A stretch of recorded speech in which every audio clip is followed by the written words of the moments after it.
La inclusión en la boleta del Bronco, Jaime Rodríguez, ex gobernador de Nuevo León, sigue generando tensiones y un clima de enfrentamientos entre el Instituto Electoral y el Tribunal. Hoy mismo el Tribunal Electoral descalificó al Instituto Nacional Electoral y uno se pregunta quién gana o quién puede obtener un beneficio. ¿Cuál es el impacto desde este punto de vista en el que sean las propias autoridades las que estén generando, en este caso, los dichos y las declaraciones del tribunal hoy mismo en una conferencia de prensa? ¿Quién puede ganar y qué efecto eso tiene sobre la credibilidad, sobre la confianza en el proceso electoral? De esto vamos a hablar hoy, acerca de un escándalo que debía haber, digamos, amainado, pero no hemos visto más que sigue creciendo. Vamos a hablar de esto en Opiniones Encontradas. Muchas gracias por estar con nosotros en este programa en el que todas las ideas se pueden cuestionar siempre que se debatan. Soy José Buendía. Vamos con Opiniones Encontradas. Muchas gracias por estar con nosotros. En efecto, desde que el tribunal dio a conocer, el Tribunal Electoral, el fallo que permitió subir nuevamente al Bronco a la boleta, no ha dejado de haber fuerte tensión entre las dos instituciones electorales, la administrativa y la de justicia, encargadas de conducir este proceso. Me da mucho gusto que esté Marco Baños. Marco, un placer tenerte. Ya hace rato que no veníamos, que no nos visitabas, pero es un placer de verdad tenerte. Muchas gracias, Pepe. Tenerte aquí, consejero electoral del INE. Pablo Javier Becerra, catedrático de la UAM, además una larguísima trayectoria en estudios electorales. Muchas gracias por estar con nosotros. Paco Moreno, como todos los jueves, muchas gracias por estar con nosotros. De la UNAM. Muchas gracias. Y la verdad es que tengo que empezar contigo, Marco, porque ambas instituciones, lejos, digamos, de esa figura que en algún momento se quiso impulsar, tanto del INE, antes IFE, como del tribunal, de ser, digamos, árbitros discretos que no se vieran, hoy son los protagonistas de los cuestionamientos y de la polémica electoral en el país, sobre todo a raíz del fallo sobre el Bronco. Y hoy mismo el INE sufre fuertes descalificaciones de parte del tribunal. ¿Cómo encajan ustedes esta situación? Mira, tienes razón en una cosa, el momento que vivimos es inédito. No habíamos tenido una situación de tanta tensión y menos pública entre el Instituto Nacional Electoral y el Tribunal Electoral del Poder Judicial de la Federación. Es una sentencia complicada la que emitieron con relación al tema del Bronco. Aseguran que dentro del umbral de las credenciales que supuestamente no permitimos que ellos revisaran, podrían estar 16,000 credenciales que necesitan. Pero en ese universo de credenciales están gente que no está en el padrón, están personas fallecidas, hay credenciales falsificadas, hay fotocopias. Creo que son razones que argumentamos suficientemente ante el tribunal, no las valoró en ese sentido, sino por la vía de una ampliación de derechos consideró que había que darle una confianza al Bronco en el sentido de que podían estar ahí esas credenciales que necesitaba y por consecuencia nos ordenó que los subiéramos. Yo creo que siendo muy polémica la situación porque el pretendido asunto de que no hemos concedido el derecho de audiencia... a ver, es que hay una duda de fondo que no me la aguanto. ¿Es una estimación lo que está haciendo el tribunal o el Bronco es un estimado? Estimado en términos afectivos.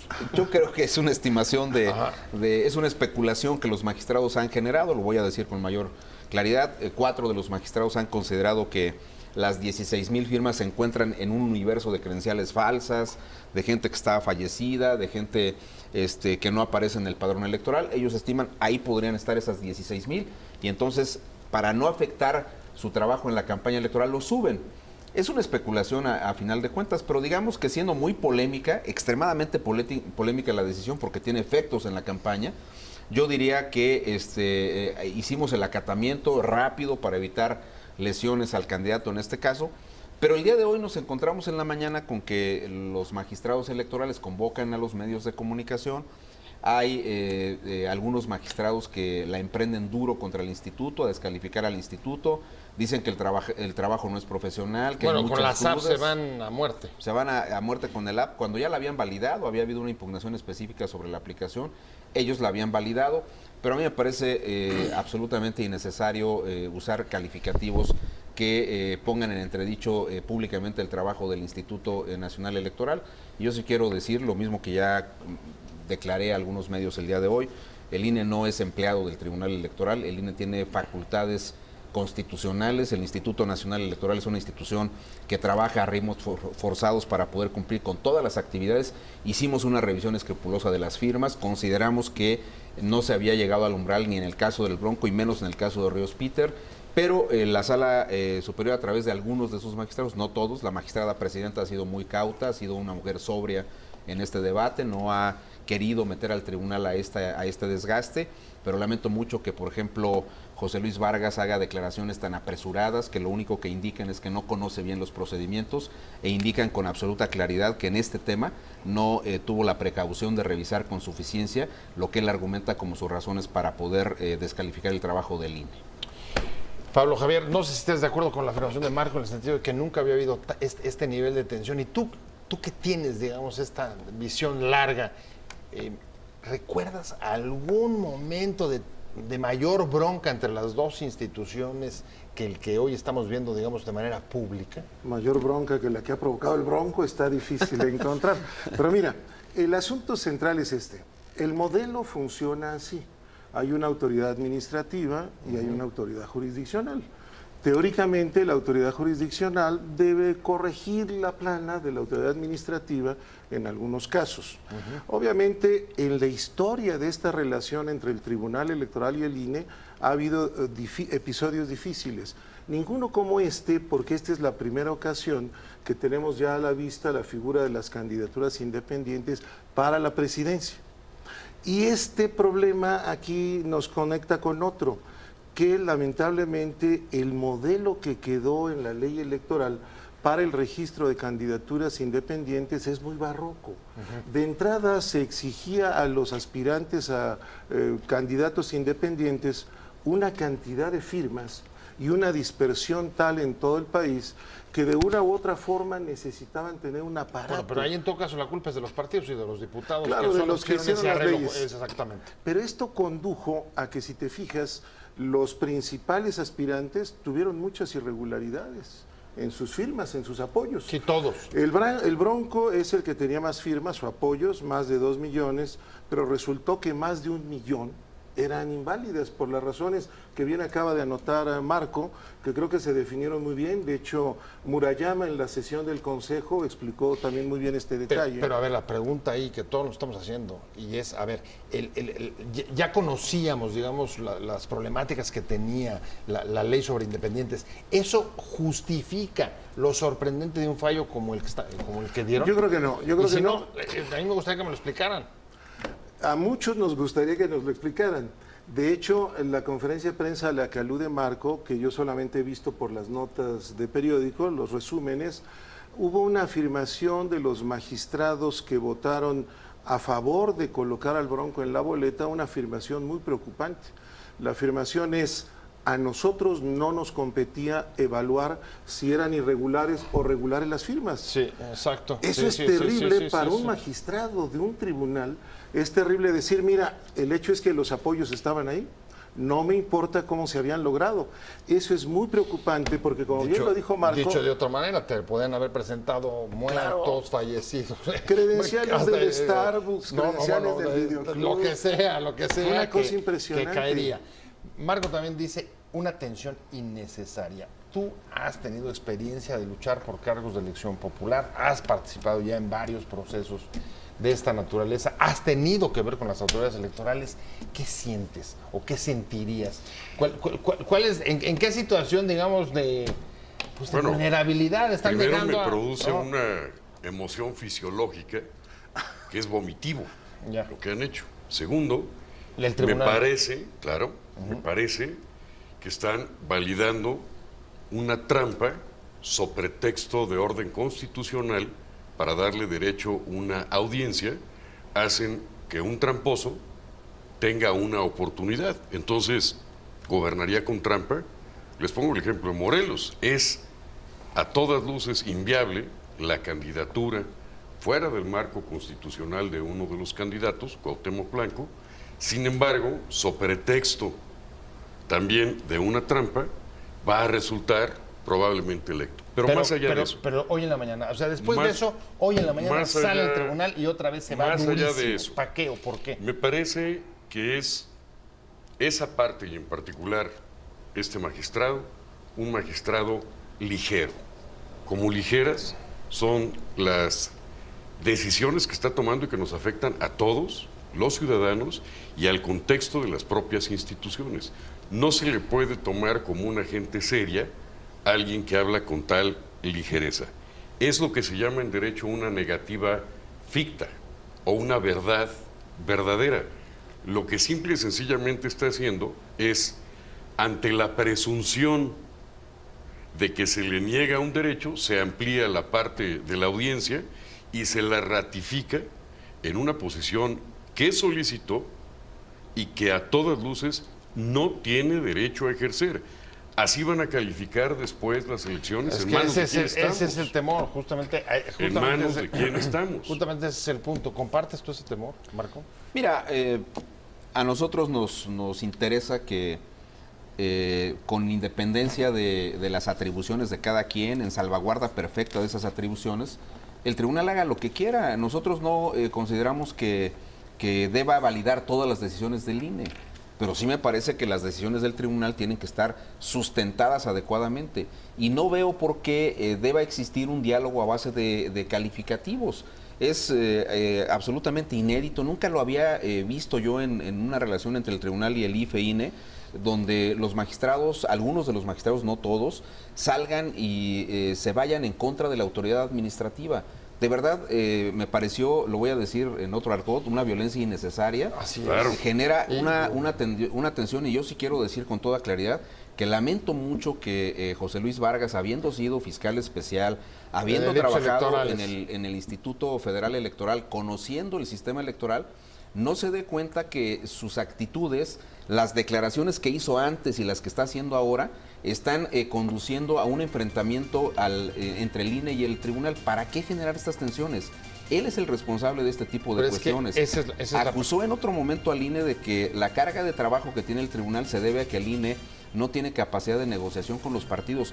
Vaya desconocimiento de las actividades del INE, lo quiero decir con toda claridad. Aquí estoy ejerciendo mi libertad de expresión y estoy diciendo con claridad como consejero electoral que me parece que el magistrado está actuando de una manera absolutamente equivocada.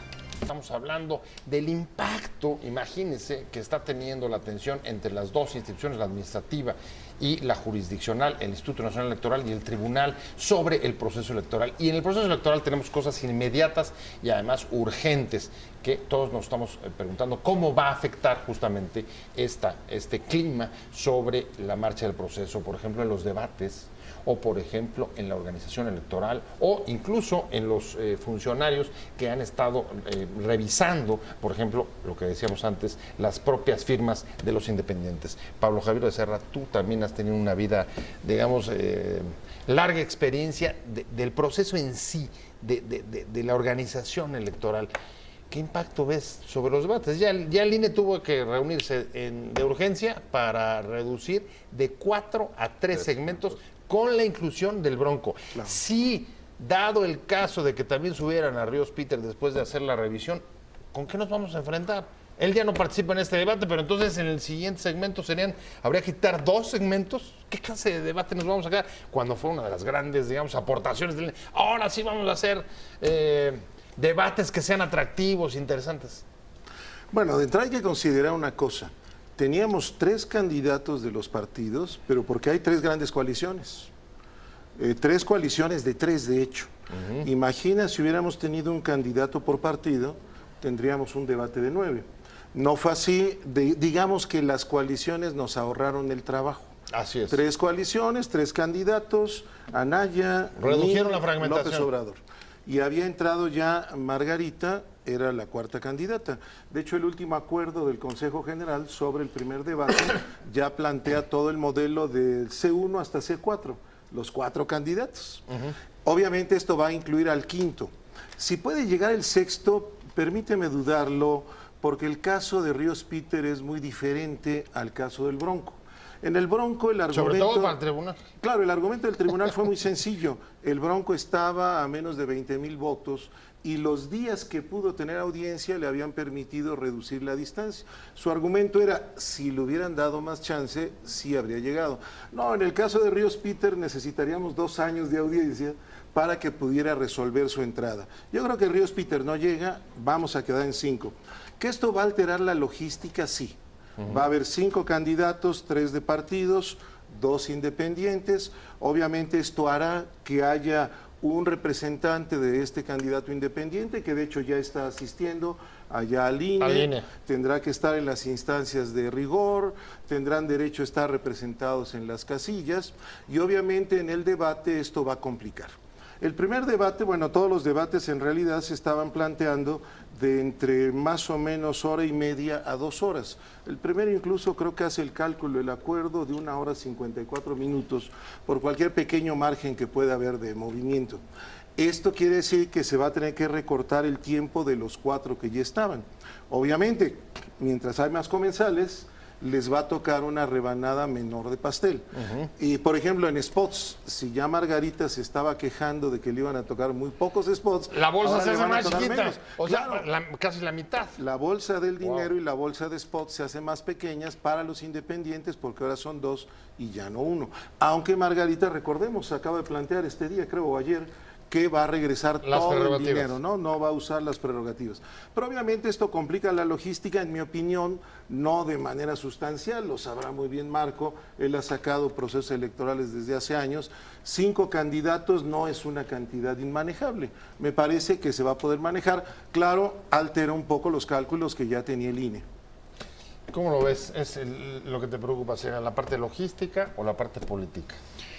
Me preocupa la parte política sí. Y me preocupa sociológicamente qué rol van a tener cada uno de estos candidatos. Si van a ser ataques no regulados entre ellos, si van a ser propuestas a debatir entre ellos o si se van a constituir en simples monólogos. ¿Qué quiere la ciudadanía? No, pues lo que justo estaban tratando era de evitar eso. Escuchar que los candidatos piensan que no son un producto de la mercadotecnia, que no son un producto de un arrebatado y exacerbado clamor de la gente. México merece un debate y candidatos a la altura de las expectativas de los ciudadanos. ¿Cómo ves, Marco? ¿Cómo te va a afectar para imprimir, para el debate primero, luego para imprimir boletas, luego para, pues ahora la logística que imagino que vas a tener para revisar las 1,000,000 y pico de las de Armando Ríos Peter? ¿Cómo le van a hacer? Mira, primero el tema del debate, suprimimos el último segmento, que era genérico, que era para pronunciarse sobre lo que ya habían discutido los candidatos en los 3 segmentos anteriores, y ese tiempo se redistribuyó para que el Bronco en igualdad de condiciones tenga el mismo tiempo que el resto de los debatientes. Esa parte la resolvimos así, ya sacamos hoy el acuerdo en la Comisión de Debates y lo sacaremos la próxima semana en el Consejo General. Ahora, en lo que se refiere a las boletas, técnicamente debimos empezar hace unos 3 días más o menos la impresión de las boletas electorales.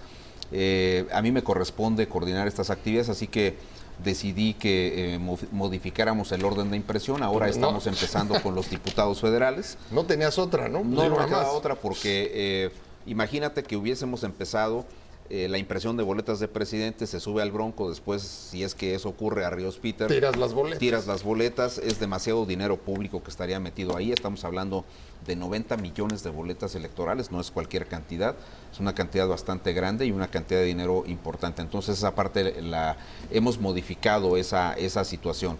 Efectivamente, el tema del financiamiento público, les corresponden más o menos cifras, más o menos 7 millones de pesos del financiamiento público. Margarita Zavala renunció a ellas, eso es lo que ha dicho públicamente. ¿Las va a devolver? De hecho, no las va a recibir, entonces en ese sentido simplemente no las ejercerá, y tienen pendiente un debate porque de acuerdo con las normas que están en la ley electoral, por la vía del financiamiento privado ellos podrían lograr hasta 52 millones de pesos.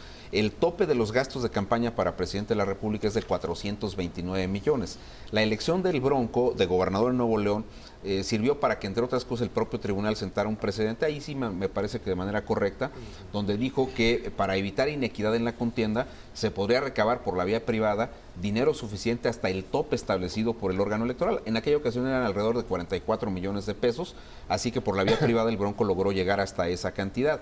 Ahora lo que nosotros hemos planteado es que se tiene que sujetar a lo que dice la ley, que les da un 10% del tope de campaña, son 52 millones aproximadamente, y ellos fueron al tribunal para que el tribunal decida si les da el mismo tratamiento que en el caso de la elección de gobernador del Bronco. Esa parte está Pero a ahí. ver, traes dos broncas y voy contigo ahora, me imagino que se derivan de tu intervención, y es lo que viene respecto a ese caso. Traes una denuncia penal en FEPADE por la utilización, me imagino que la acusación sobre las firmas irregulares tiene que ver incluso con el uso indebido del padrón, que implica cárcel. Y también estaremos pendientes, no sé cuándo lo vayan a sacar, los datos sobre fiscalización. Estaban hablando de un déficit de 17 millones, si mal no recuerdo. Sí, hay un tema primero vinculado a este asunto de uno de los aspirantes independientes que tiene un gasto por 17 millones de pesos en varias cosas, pero al parecer hay una triangulación, insisto, al parecer en términos de la información que nosotros tenemos por parte de la Unidad Técnica de Fiscalización con empresas privadas y probablemente, pero eso habrá que deslindarlo claramente en la investigación, de dinero público. O sea, estamos hablando de presuntos delitos sobre triangulación de recursos para financiar la recogida de firmas y además una denuncia en FEPADE. ¿Cómo ves? Sí, pero esto sigue... Eso no se va a resolver antes de la elección. No, esto sigue su curso. O sea, eso no va a incidir ahora. FEPADE, sabemos cómo funciona el trabajo en FEPADE, es bastante lento. En efecto, ya incluso Le INE podríamos ya dio preguntar a parte... Vargas cómo es el trabajo en la FEPADE, ¿no? Exacto, él fue titular de la FEPADE, pero el asunto central ahí es que en efecto eso sigue otro camino. Hace un momento, cuando yo decía que me parecía inaceptable que un magistrado dijera que no importaba el origen irregular de los apoyos, me preocupaba, pero una cosa es cierta, el tribunal no es la autoridad penal. Pero sí, ese es un asunto de la pero Fiscalía. sí debería haber considerado que si los apoyos son irregulares, no sirven para dar el registro, así de sencillo. Pero regresamos a lo nuestro. Supongamos que en efecto, de aquí a antes de la elección, FEPADE dice, efectivamente hubo delito electoral, bla, bla, bla, y en ese caso se tendría que proceder contra quien cometió el delito ¿Y cómo electoral. sería eso? ¿No tienes que bajar de la boleta? ¿Podría estar en la boleta con una averiguación abierta? La legislación dice que cuando acabas el procedimiento Es correcto. judicial, ojo con esto, Es correcto. es FEPADE y luego el juez. Es Si el juez dictamina que efectivamente hay una responsabilidad e impone una sanción, entonces la ley electoral dice que habiéndose acreditado la falta, podrías cancelar el registro. Mi especulación... O sea, hasta que se acredite la Mientras falta. tanto, Déjenme- no sea me un voy, acto jurídico consumado. es correcto. me voy rápido. Hablando del proceso electoral, las tensiones que está habiendo entre el INE y el Tribunal Electoral, a propósito del caso del Bronco, termino rápido la idea que se nos quedó ahí sin concluir antes de irnos al corte. Si entonces procediera y la FEPADE encontrara que sí hay motivos de delito, hasta que un juez lo tomara y digamos, llegara a una sentencia, Es correcto. no habría ningún impacto legal No, en porque la no se tendría- candidatura del Bronco. Es correcto. Así es, entonces. Bueno, entonces olvídense, esto ya se fue, por supuesto, mucho más allá Jurídicamente inviable. de la elección presidencial. Ya es un hecho consumado. Ahora, hay otras cosas que también están sucediendo y con esto abordo, digamos, el último tema ya de los que me quedaban pendientes sobre el tribunal. Y es hoy también la sala especial del Tribunal Electoral dijo que en el caso de la difusión, ¿se acuerdan del video de la PGR Sí. cuando va a declarar a Anaya? Sí encuentra que hubo un uso indebido de recursos públicos para difundir la imagen de un candidato presidencial, en este caso de Anaya, con lo cual se estaría violando el artículo 134 constitucional. Me llama la atención porque Ahí hubo una reacción fuerte de los partidos. En este caso no he escuchado tanta intervención. ¿Cómo ves, Paco? Terminaría esta participación recordando una frase genial de Vladimir Putin acerca de la democracia. Complicamos lo abstracto. Es tal la desconfianza que generan estas instituciones que les ponemos más reglas, cuando debería de ser al revés. Para eso está el Instituto Nacional Electoral. Es la confianza la que debemos de depositar en ellos. Para ello tenemos al tribunal que hace la justicia electoral. Jamás debieron de haber mediatizado un litigio al alcance de los ciudadanos. Creo que fue una rudeza innecesaria. Ahora, y apenas sobre el empezamos. 134, ¿lo celebras? ¿Estás de acuerdo? Es correcto. Absolutamente. Hubo ahí una violación. Absolutamente. Es curioso, Marco, los partidos casi no se han pronunciado respecto del Bronco, los candidatos tampoco, pero sobre lo de la PGR sí. Y hoy nos estamos enterando que en efecto, según el propio tribunal, sí hubo delito. Es correcto. Mira, es un tema que a lo largo de más de 10 años se ha venido discutiendo. Hay dos ocasiones en las cuales la Constitución ha establecido la obligación de que se emita la ley de propaganda institucional o propaganda gubernamental que reglamentaría el párrafo octavo del 134 y no se había hecho. Ahora se presentó una situación extraña porque recordarán ustedes que el candidato Anaya se presentó en la Procuraduría General de la República a presentar una denuncia. Así es, Él, al Asiedo. Exactamente, al finalizar este asunto, él y algunos destacadas personalidades del Partido de Acción Nacional denunciaron que y del PRD denunciaron, del Movimiento Ciudadano denunciaron también que no habían tenido la atención que ellos requerían, que nadie les había apoyado en el desahogo de esa comparecencia. Pero la Procuraduría reaccionó colocando unos videos en los cuales un funcionario aparece pidiéndole, diciéndole al candidato que si él necesita que se le escuche o se le tome alguna declaración, están allá a sus órdenes.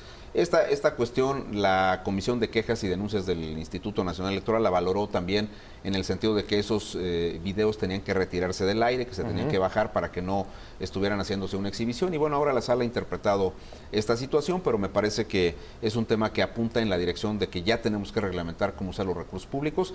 Llevamos mucho retraso. Bueno, y ahí, yo voy a decir una cosa. Oye, y hay que decirlo, ahí sí hubo acuerdo entre el INE y el tribunal. Sí, pero debo decirte una cosa. Creo que estaban cómodos los políticos con la falta de la ley, porque todos tienen gobernadores, todos tienen presidentes municipales y obviamente tienen necesidad de decir cosas. Todo de el mundo quiere aprovechar el poder. Abstracto. Me voy contigo Estoy de acuerdo con la frase. y déjame agregar Genial. justo lo que acaban de decir. De este fallo del tribunal, los que van a pagar van a ser el del Asiedo, es al que le adjudican responsabilidades, el titular del Asiedo, y el de Comunicación Social. O sea, no hay cadenas de mando en este país. No. En México los funcionarios subordinados son los que toman las decisiones, nunca las cabezas. Pero obviamente son hay que, subordinados con un nivel de autonomía impresionante. Municipios libres. Mira, el gran problema es, en este proceso es que lamentablemente la Procuraduría ha jugado un papel desastroso.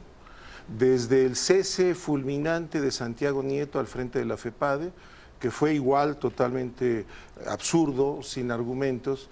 Luego las actitudes del encargado del despacho y culminando con este peloteo de los videos y de que insultaron además, de que dan a conocer un video de lo que ocurre en el recibidor de las instalaciones, no en un juicio como tal.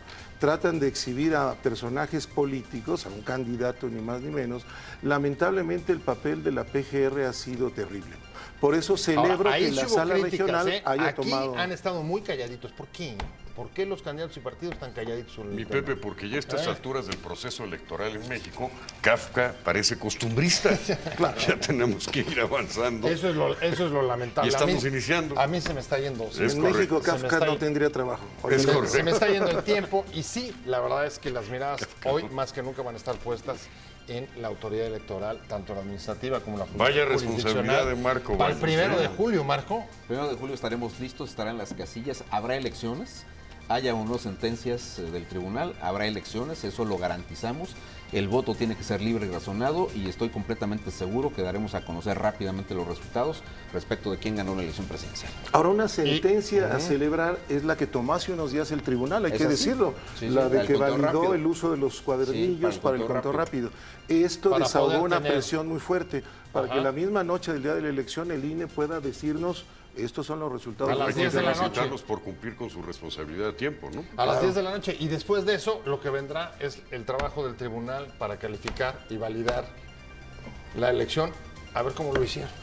Vamos a ver qué pasa. Muchas gracias. Muchas gracias por haber estado con nosotros, Marco Baños, Muchas consejero gracias, Pepe. electoral del INE. Un placer haberte tenido. Muchas gracias. Pablo Javier Becerra, como siempre, un placer que haya estado con nosotros. No, gracias a ti, Pepe. Profesor investigador, experto en asuntos electorales de la UAM, Iztapalapa, Paco Moreno, mi querido Paco, muchas gracias por todo. Amigo, Profesor investigador no de la, compliquemos de la lo UNAM. abstracto. No compliquemos lo abstracto. Yo no creo que haya nadie que admire a Putin más que tú en este país. Lo adoro, Sí, es una cosa un poco necesitamos a rara. un Putin. Pero bueno, muchas gracias sobre todo a usted por haber estado con nosotros. Nos vemos mañana.